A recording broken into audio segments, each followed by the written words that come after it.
Hello and welcome to my report on Lab 2, the motion of a falling object.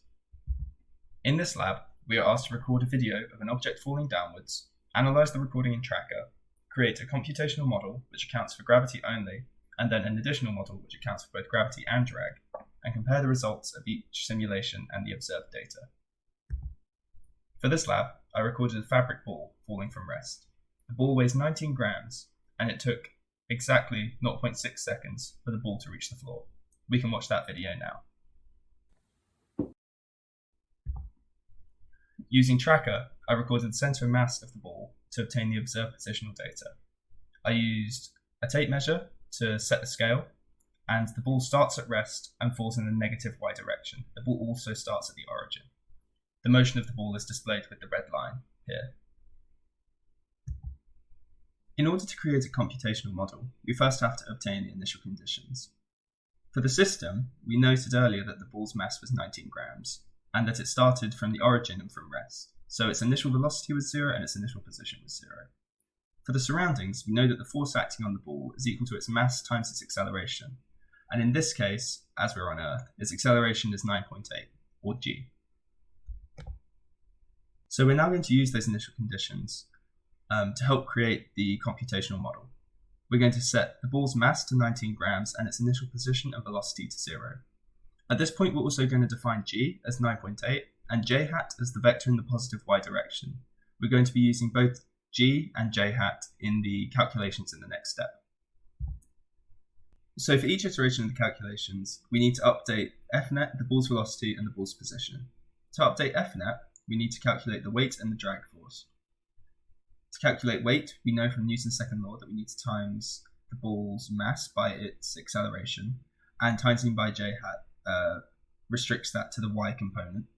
And to calculate drag, we're using the turbulent drag formula, so that is the constant of drag times by the ball's velocity squared. And again, timesing by j hat allows that to be only the y component. So in the case where we are including drag, our fnet is weight summed with the drag force, but in the case where we're not including drag, it would just be weight. To update the ball's velocity, we use the equation seen here, where we take the ball's initial velocity at the start of each iteration and add it to its acceleration times by the delta t we're using. And to update its position, we take the ball's initial position at the start of the iteration and add that to the new velocity times by delta t. To briefly cover the model assumptions, the ball is modelled to move only in the y direction, when we can see from the path that it also moves in the x direction, and in reality probably in the z direction too. These are the results of the simulation without drag, and we can see there's one force acting on the ball in the downward direction, and that the position time graph has a smooth curve. These are the results of the simulation with drag. And we can see that in this case, we have a force acting in the downwards direction as well as the upwards direction. The value of B, the proportionality constant for the magnitude of the drag force, I found by trial and error. And the position time graph shows still a curve, but it begins to straighten out towards the end. So here we have all three sets of data plotted on a single graph. We have the experimental data in red, the model data without drag in blue, and the model data with drag in yellow. We can see that at the beginning, all three data sets match each other very closely, and then towards the end, the model data without drag begins to separate from the other two.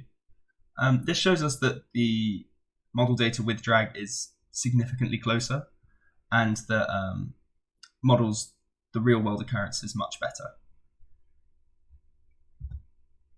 So on to the final questions. So what does it mean? We're first asked to examine whether or not our models predict terminal velocity. And we can see that the model without drag does not, whereas the model with drag does, as the model without drag continues to accelerate forever, but the model with drag starts accelerating, but eventually becomes an object moving with constant velocity, having reached terminal velocity. So we're then asked to determine whether an object having an initial velocity would affect its terminal velocity. And we can see that ultimately it doesn't, as the object on the left starts from rest and the object on the right starts in motion, and both have the same terminal velocity. Thank you very much for listening.